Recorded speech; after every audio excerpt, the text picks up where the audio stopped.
तो और मेरे भाई लोग, और कैसे सब लोग, आज मैं आपको एक्सप्लेन करने वाला हूँ साइन ऑफ अफेक्शन। तो चलिए यार एक्सप्लेनेशन को स्टार्ट करते हैं बिना टाइम वेस्ट करे। और अगर आपको वीडियो अच्छी लगे तो लाइक और सब्सक्राइब जरूर करना।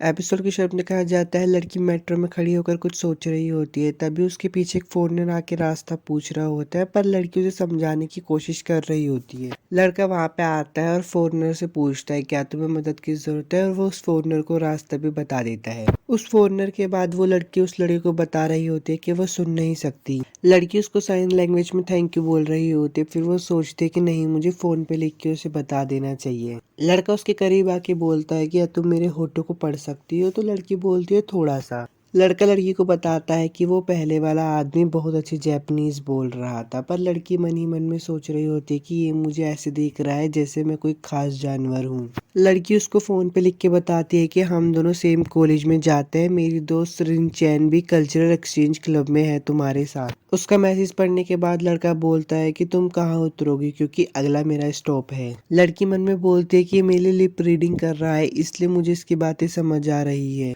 लड़की अपने फोन में लिखती है कि मेरा स्टॉप इसके बाद वाला है। लड़का उतर जाता है और उसको दूर से जाकर बोलता है फिर मिलेंगे। अब लड़की बोलती है कि हमारी पहली मुलाकात थी, फिर भी उसने मेरी हालत को समझा और ये भी बोला कि फिर मिलेंगे।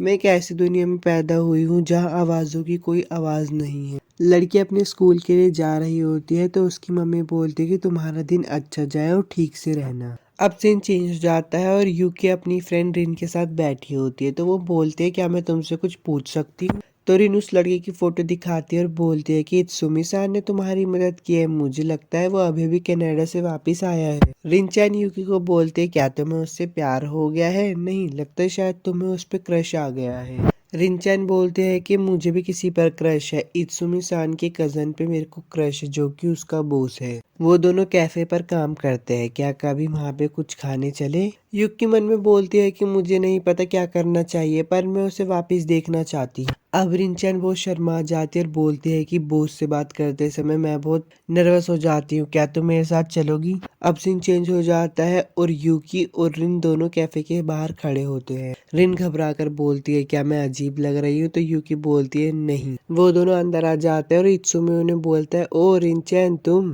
तो उसका बड़ा भाई बोलता है कि तुम्हें ये जगह इतनी पसंद आई कि तुम दोबारा आई हो और एक फ्रेंड को भी लेकर आई हो। क्योयासान आने के लिए यूकी को थैंक यू बोलते, पर वो देखते हैं वो कुछ रिस्पॉन्स ही नहीं करती। तो रिन उन्हें बताती है कि वो सुन नहीं सकती। इत्सुमी यूकी के सर पे हाथ रखता है और बोलता है क्या तुम ड्रिंक करती हो या फिर नहीं। यूकी डर जाती है और बोलती है इसे तो लोगों के करीब आने में बिल्कुल भी डर नहीं लगता। रिन यूकी से बोलती है कि ये बहुत सारी लैंग्वेज बोल लेता है। तो इत्सुमी लिखकर बताता है कि मुझे इंग्लिश, जर्मन और चाइनीज आती है और स्पेनिश मैं अभी सीख रहा हूँ। अब वो तीनों बात कर ही रहे होते हैं, तभी एक फॉरेनर का ग्रुप आ जाता है जिसमें से एक लड़की इत्सुमी को किस कर लेती है। यूकी शर्मा आ जाती है और बोलती है मुझे लगता है ये बस उनके हाई कहने का तरीका होगा। अब वो साइड में देखती है कि रिंचैन ने क्योया-सान से उनका कांटेक्ट मांग लिया है। अब यूकी भी बोलती है कि मुझे भी इत्सुमी सान की कांटेक्ट डिटेल्स चाहिए, पर रिंचैन ने किस तरीके से पूछा होगा।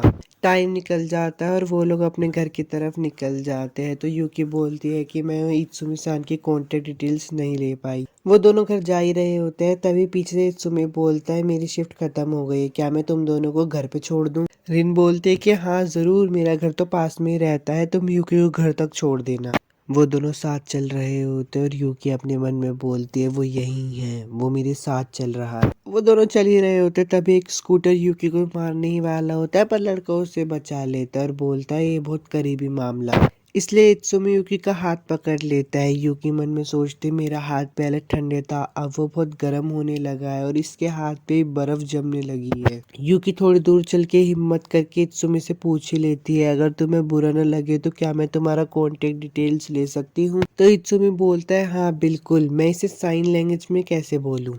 अब इत्सुमी यूकी से पूछते तुम्हारा घर किस तरफ है। तो यूकी बोलती है मुझे यहीं छोड़ दो, यहाँ से मैं अपने आप चली जाऊंगी। यूकी इत्सुमी को चैट पर मैसेज लिख के बोलती है क्या मैं तुमसे कुछ पूछ सकती हूँ। तो इत्सुमी बोलता है हाँ पूछो। यूकी बोलती है क्या ये तुम्हें दुनिया बहुत बड़ी लगती है। तो इत्सुमी बोलता है हाँ बहुत बड़ी है, और यूकी को बोलता है मुझे अपनी दुनिया में आने दो। ये मैसेज पढ़ के यूकी बहुत खुशी से डांस करने लगती है और इत्सुमी भी उसे देख के खुश हो रहा होता है। एपिसोड 1 तो ख़त्म हो गया है। अगर आपको वीडियो अच्छी लगी तो यार लाइक और सब्सक्राइब ज़रूर करना और मुझे भी बताना कि मैं आपके लिए नेक्स्ट एनिमे कौन सी एक्सप्लेन करूँ। तब तक के लिए चलता हूँ, बाय।